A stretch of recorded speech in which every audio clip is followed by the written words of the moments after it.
All right, we are back to the best life code with Dr. Rudy. Dr. Rudy, how are you? I'm doing great, Vivek. How you doing? I am excited. Just before this call, just before the session, actually, I received a notification that we are in three countries top 10 in medical category. And those are the countries, these are new entries: Hong Kong, Thailand, Indonesia, and then top 20 in United States, UK, and Macau. So this is wild, to say the least. Amazing, amazing. Yeah, Uh, listen, I will talk anytime, even if nobody's listening, but to hear that people are listening, that warms my heart. Yeah, no, again, Dr. Rudy, your wisdom is spreading and we need more of this. This is the result of this. This is the resonance that we are seeing in the numbers. So, Yeah. can't be more proud of everything that you bring to the table and share with us. All right. And always grateful for you, Vivek. I love our interaction. I love how you bring me down to earth and you really bring the more regular person view to this, because sometimes I can go into medical jargon and then I go into tangents. So you bring the real life. What do we need to get out of this? So it really can get to anybody who's listening to us. Oh, I appreciate that. I'm the audience here, so I try to use the information in that way, right? So today is a really interesting topic, interesting episode. I'm really excited about this one because I have had behind the scene text with Dr. Rudy, and he introduced me to his new concept that we are going to tell in this episode. So, Dr. Rudy, let's start with the news, right? The latest news. So we are seeing a major shift in public health with metabolic wellness entering the spotlight, especially with Dr. Casey Means being nominated as the Surgeon General pick by the federal government. So, what's your take on this moment, and what does it signal about where healthcare is headed? I am so excited about that nomination. Again, I tend to stay away from politics, but this is a nomination that the world needed, the United States needed. And when you think about this is what I've been talking about for the past 20 years. Wellness, metabolic medicine, just the fact that in politics now they're talking about metabolic wellness. Conventional medicine usually doesn't talk about this. Most people think when they hear metabolism, they just think, oh, my metabolism is slow. I gain weight easily.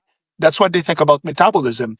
Metabolism is the set of all the chemical reactions that happen in your body to make you function as a good machine.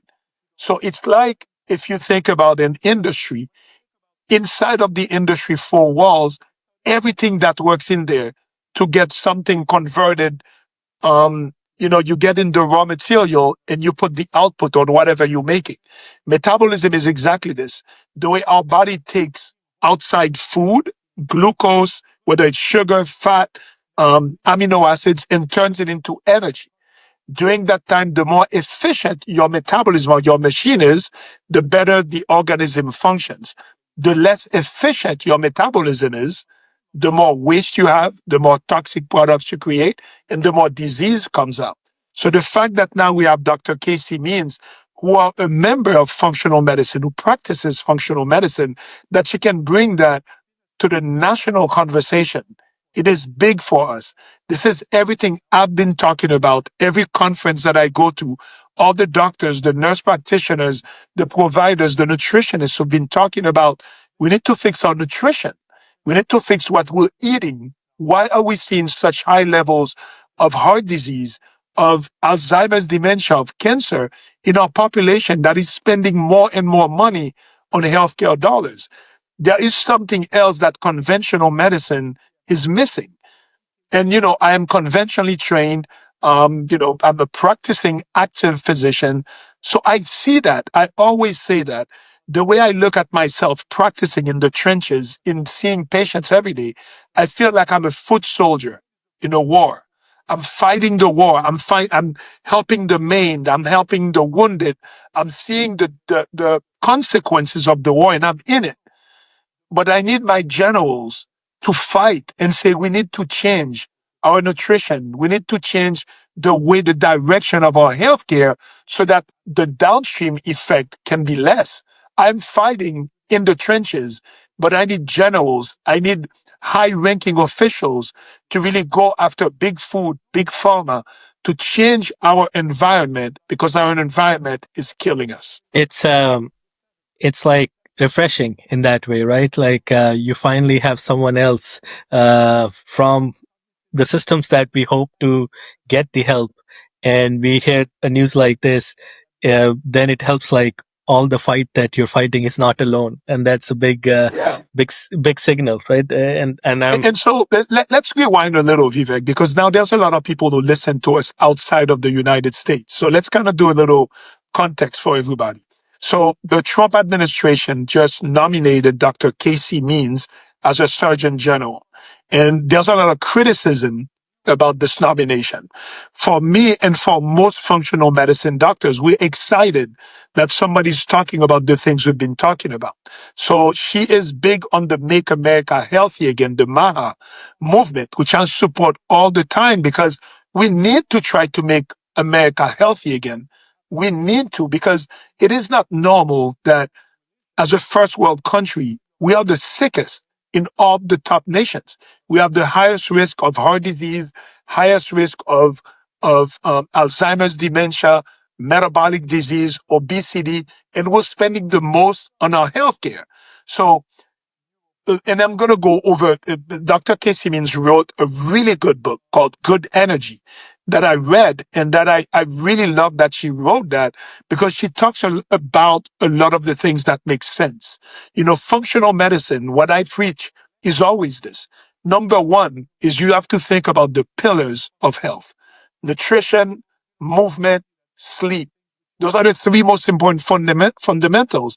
So Dr. Means talks a lot about taking ownership of our nutrition again, avoiding sugar. And we know that sugar, especially added sugar, has been a poison. In this country, the government supports those corn subsidy. That's why almost all of our food has high fructose corn syrup. And that parallels very well with the obesity epidemic and the metabolic health crisis that we're seeing. So she is really pointing a finger that we should stop eating sugar, period.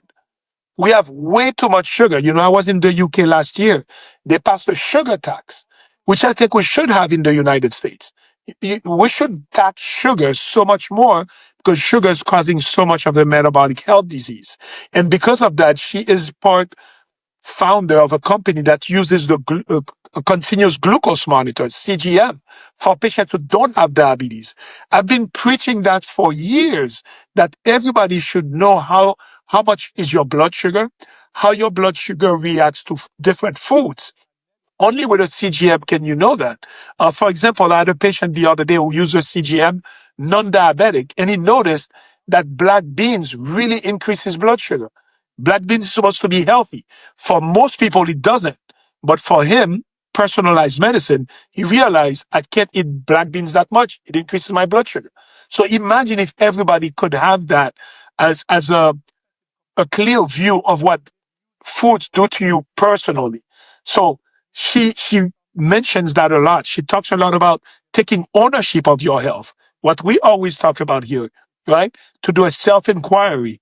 How you feeling? How you doing in life? And what can you control in your nutrition, your movement, and your sleep? So she's getting a lot of criticism because people are saying that as a Surgeon General for public health, how do you integrate this type of healthcare for the nation? Unfortunately, this type of healthcare is not covered by insurance.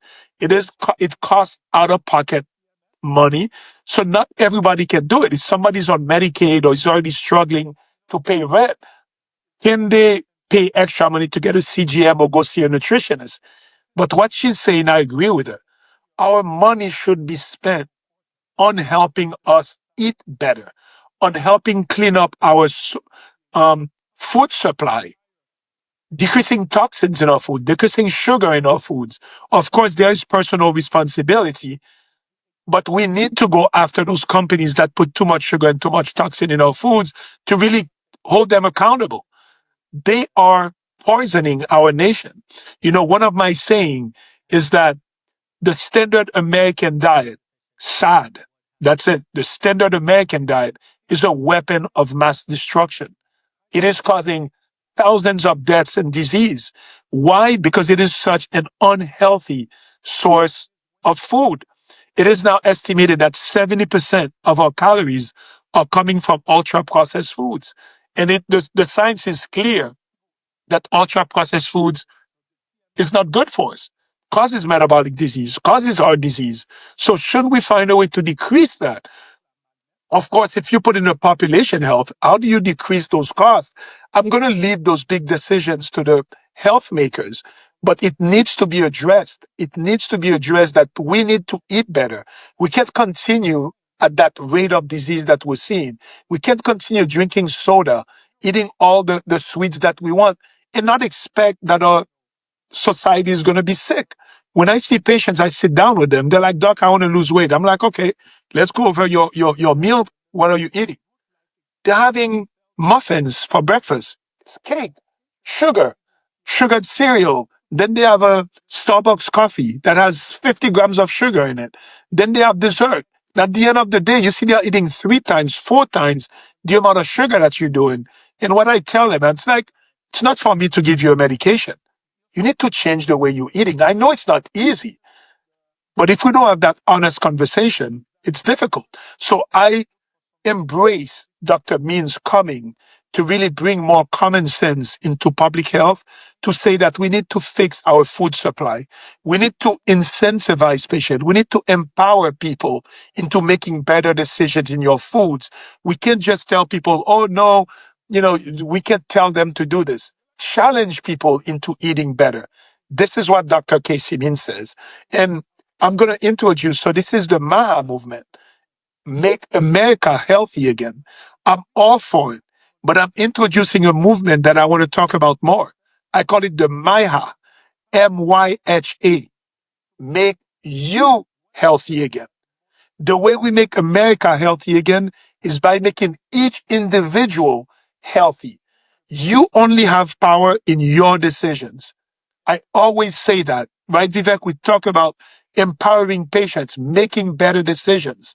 So the way I'm going to help make America healthy again, I'm going to make you healthy again, one patient at a time, starting with me. I'm making better decisions for my health.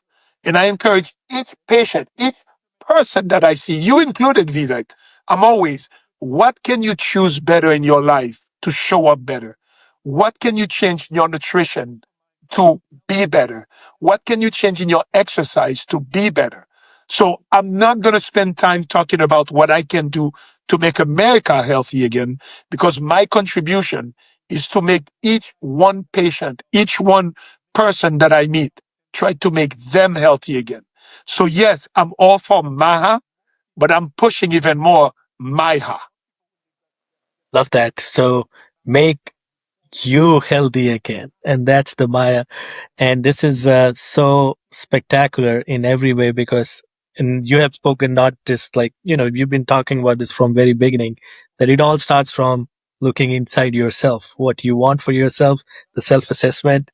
And this really goes in that direction. And I feel like you have put a word to this. So that is, I feel like this is very, very appropriate, like how you put it. So I love that a lot. So, one of the criticisms of Dr. Means is like also like, yeah, of course, she's coming in as a Surgeon General pick, but her claim was that 90% of Americans have metabolic dysfunction. Do you agree with that? What are you seeing in your patient population? Let's talk about a little bit your views on that, please. 100%. And it's not just her view. This is backed by science. So metabolic disease or metabolic abnormalities, anytime that you see somebody who has any abnormal blood pressure, abnormal cholesterol levels, abnormal lipid profile, blood sugar numbers, um, increased waist size, meaning having more visceral body fat. So usually it's a combination of all those. So there's a new metabolic syndrome that is called cardio-kidney metabolic disease, CKM. And it was found that 93+%, 93.7% of patients in America have some sort of cardio kidney metabolic disease. I actually just had an amazing podcast with one of the pioneers of personalized medicine, Dr. Florence Comite. And she's an endocrinologist who does a lot of testing for sugar. And she told me she can't remember the last time she's seen somebody in her practice that doesn't have some kind of insulin resistant or blood sugar abnormalities. So she said the 93% may be under scoring it, that we have more. Because again, when you think about even the blue zones, where are the blue zones related? The one in America is related, it's in California, where it is the Mormons who have no contact with modern civilization. Our food is poisoning us. Our environment is poisoning us. 100% of the people that they've tested have positive microplastics in their blood. All of this is creating disease, like something we've never seen. I always say that. I feel like right now we're conducting an experiment. You look at Earth, it's a contained environment, it's a petri dish, and we're dumping hundreds of millions of tons of plastics, pesticides, chemicals, endocrine disrupting chemicals, and we're all exposed to it. So now it's affecting the human race. So humans have always caused a lot of mass extinctions in animals, but now our waste is affecting us. So we need to talk about this. It is not normal that in our population, 93% of Americans are metabolically unhealthy. That explains the high rate of diseases. So she's getting criticism for this because people are saying, oh, she's being a sensationalist, right? I can't say that word. She's really putting too big of a picture. She's just pointing to research. People don't want to hear that. It's an inconvenient truth to hear that our society is sick. It is really, when we talk about this, it is doom and gloom. What are we going to do to change that? Are we going to change the amount of plastics that's being put out? I don't see industry doing this. Are we going to make our food healthier? Big food is not changing that. They're making more processed foods. Are we going to produce less toxic chemicals that people, the companies are saying, no, it's not bad for you. And in 20, 30 years, we'll see the results. That's not happening. So what's our only source or my only optimism in the face of this is how resilient the human spirit is. And the more you educate, the more you bring awareness, the more each person can make a decision. I'm not going to wait for the government to make the decision for me or for my patients. I'm going to empower each one of my patients to let them know you may be feeling bad now. You may be confronting some kind of sickness or disease, but you have the power to change this. You have the power to eat better, to choose better, to start moving more. And that's 75% of healing. Oh, the pillars of health will never tire of saying that. That's what Dr. Means emphasizes a lot. And because of that, she's getting a bad rep. What she's getting a lot of criticism about is because she was at Stanford doing a ear, nose, and throat surgical specialty, and she didn't finish. And a medical license is not active right now. But I'm going to tell you, I'm a practicing physician, active medical license, seeing patients every day. But yes, it gives more credibility if you see patients on an everyday level. But Dr. Means was able to study enough and understands medicine that she got to the heart of the problem. We need to empower patients into eating and choosing better. We need to condemn and point fingers at our food supply and our toxic big food, big pharma, big chemistry that is poisoning us. And only by doing this do we have any chance of getting a healthier population. But as always, my point is always, it starts with you. So the way we make America healthy again, we make you healthy again. If someone wants to begin their MYHA journey today, what's the first habit or mindset shift you would recommend? So I'm going to go back to the self-inquiry. The first thing we need to do, anybody listening to this, and this is not just in the United States, because now rates of obesity are climbing everywhere. You know, fast foods and ultra processed foods are everywhere now. UAE, Dubai, they're dealing with obesity rates like they've never seen.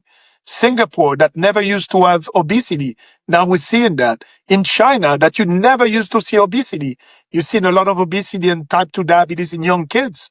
So what do you need to do? First, you look at your life. What am I doing? Go back to the pillars. What can I improve in my diet? We know when we're eating junk food. We don't need government to tell us. But a lot of times as humans, we use food as a crutch. We use food as, we're almost addicted to food. That's why, again, that brings me back to GLP-1 medication, where the GLP-1 medication really address food addiction and help people and empower them into making better decisions. I'm going to tell you, again, not talking politics. I'm not going to say whether I like those people or not, but Elon Musk, I've mentioned that he said that many times. He said the best bang for the buck right now for the US government would be to make GLP-1 medication available at a low cost for anybody who needs it.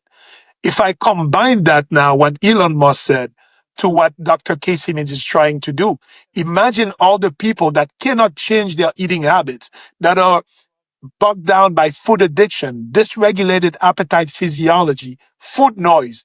You give them a GLP-1 medication.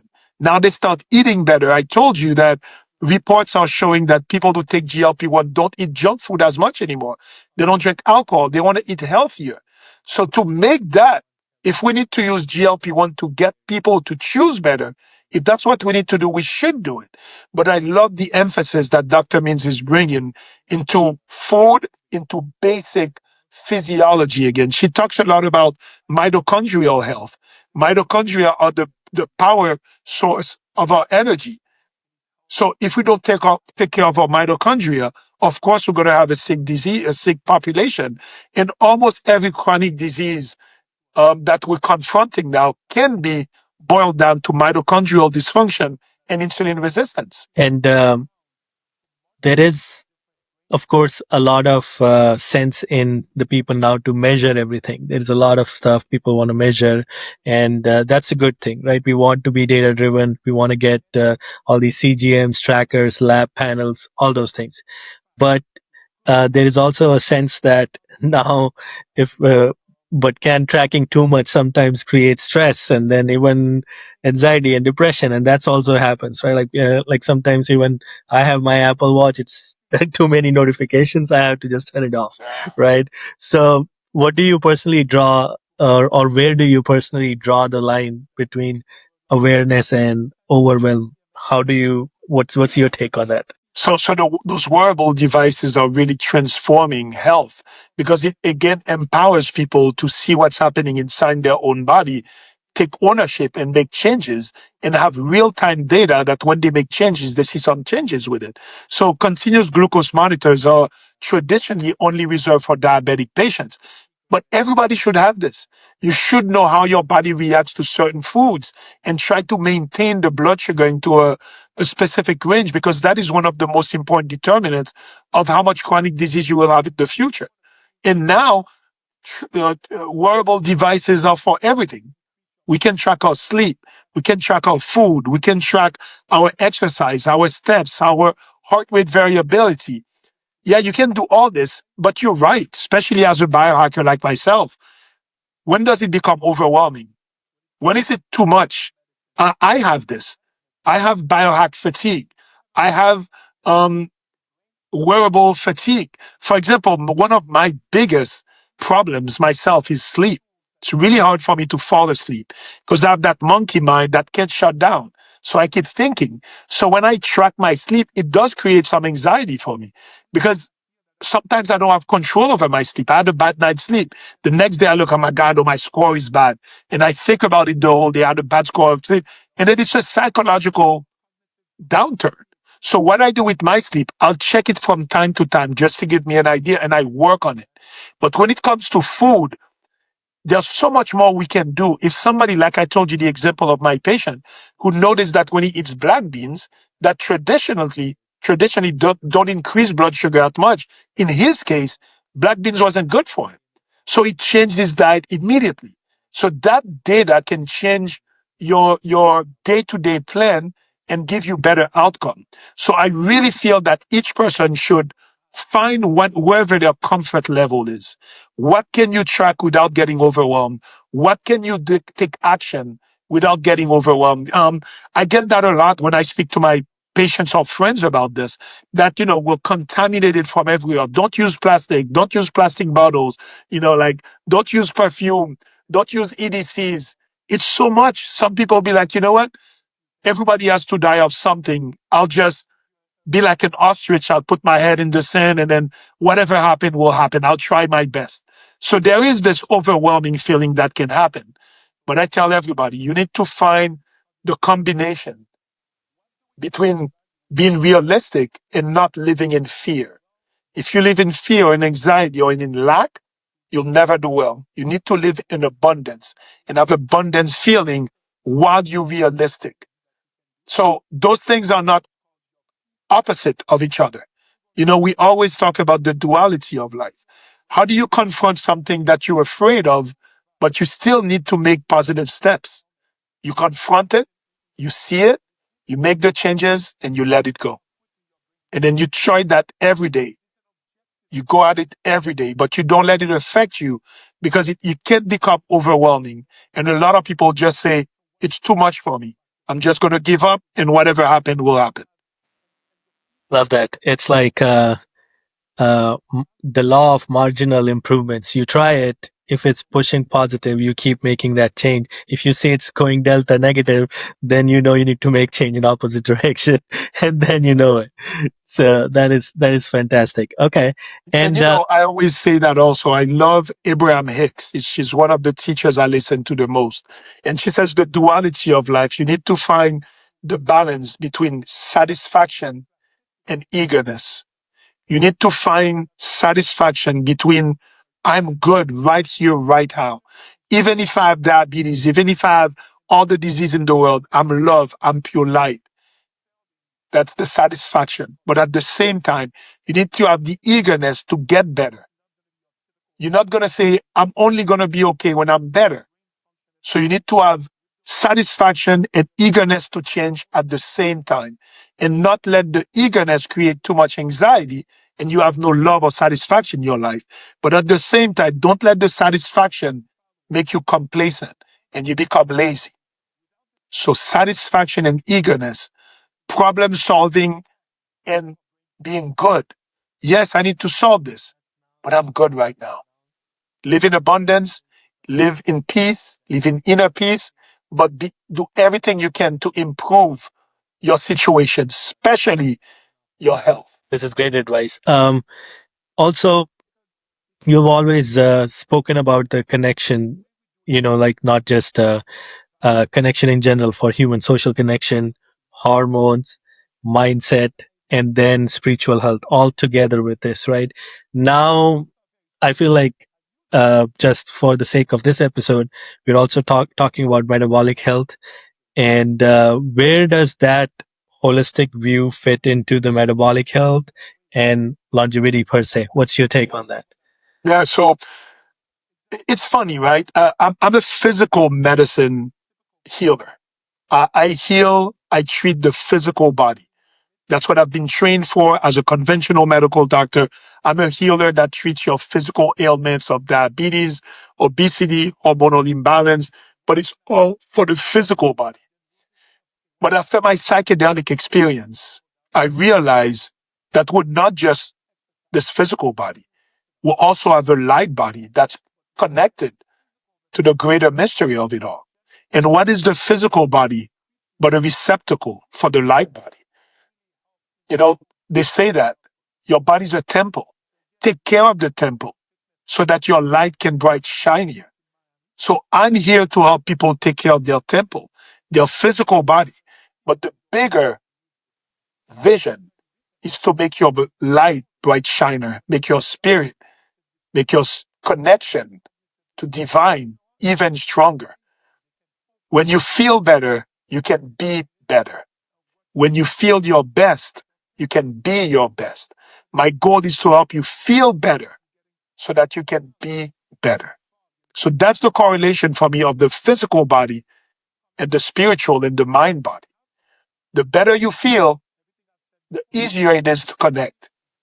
When you don't feel good in your physical body, it's hard to be better. It's hard to be good. It's hard to connect. You're going to be irritable. You're going to be stuck in why me, in victim mode.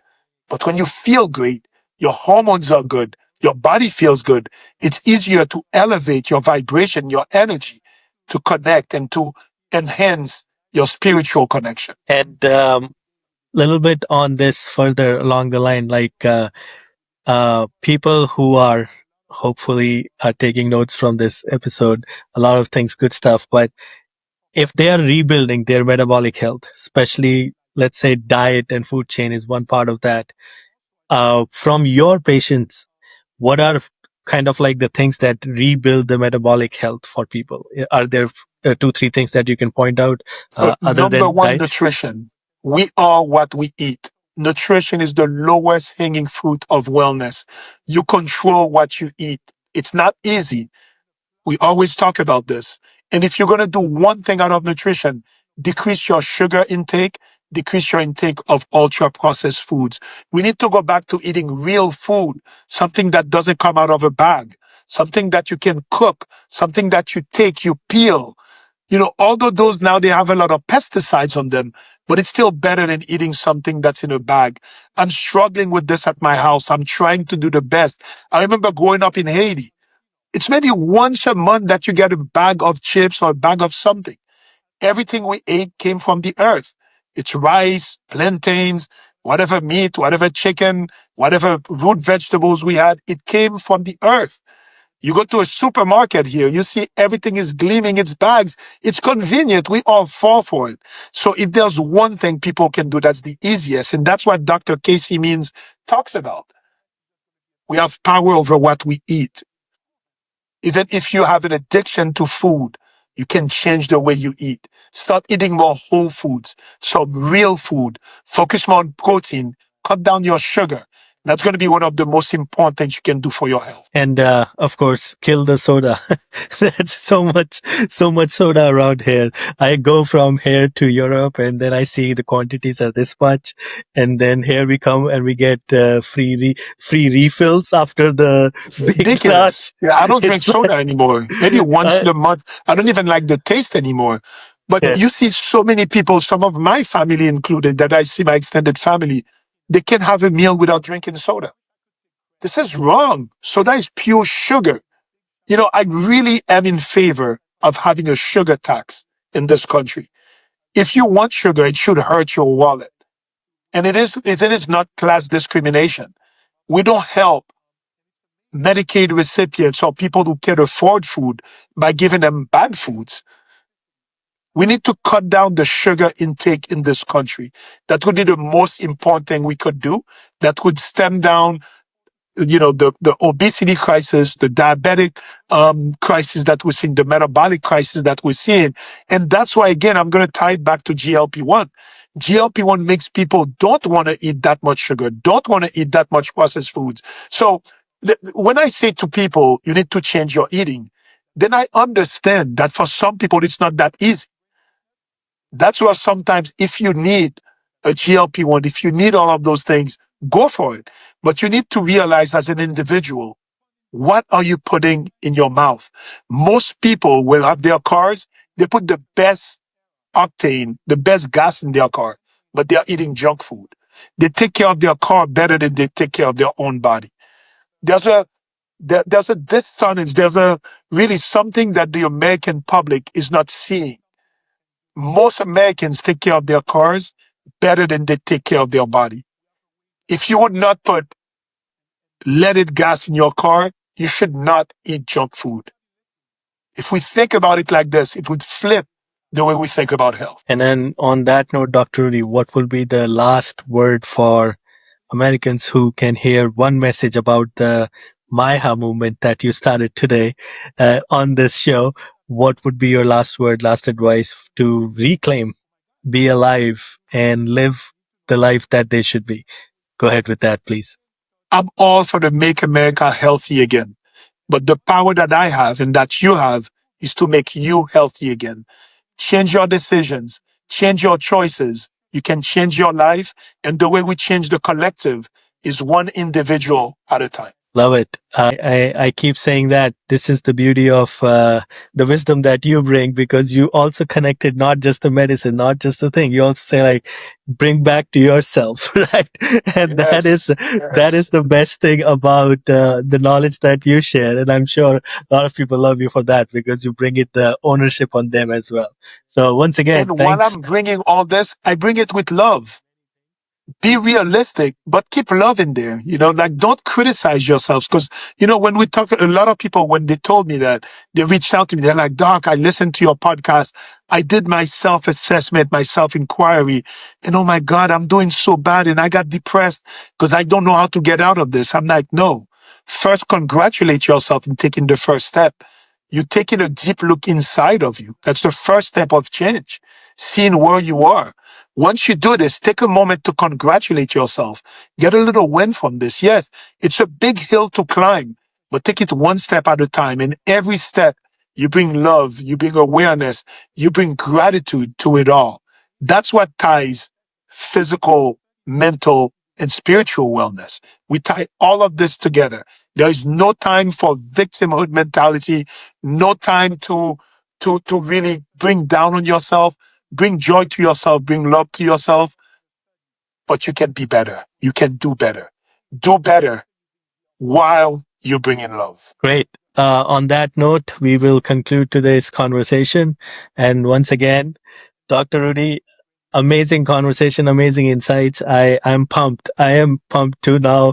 The little bit monthly sodas that I drink, I want to quit that. I want to Yes, yes, reduce my sugar and, yes. as much as I could, and start there first, right? Like that's the whole thing, right? And I've been on keto diets where I quit completely, right? And those were, you can see the change in your focus too, because then your brain is so clear, right? Completely. So everything that you share is so important. And now we need to get behind this MYHA movement and take it forward, so that more My people ha, know about it. baby, my ha. Yeah, it's so beautiful that looks like my heart. Yeah, so, my so heart, my heart. And right. it's an empowering message. Make you healthy again. I don't have power in changing anybody. As DMD, I have some power, my small sphere of influence. But it starts with me. And for each one of us, it starts with you. Like you as a dad, as a family member, you change the way you eat and drink. Your kids are going to look up to you and do different. Your coworkers are going to do different. Now imagine an environment where each person is trying to make themselves better. The world would Problem work solved. better. Yeah, yeah. No, this is so true. This is excellent. Now we're gonna make sure that we keep building on MyHa movement moving forward, and that's the key here. So once Yes. again, Dr. Rudy, thank you so much. This has been great. Appreciate your time. Thank you. Always a pleasure. Bye, Vivek.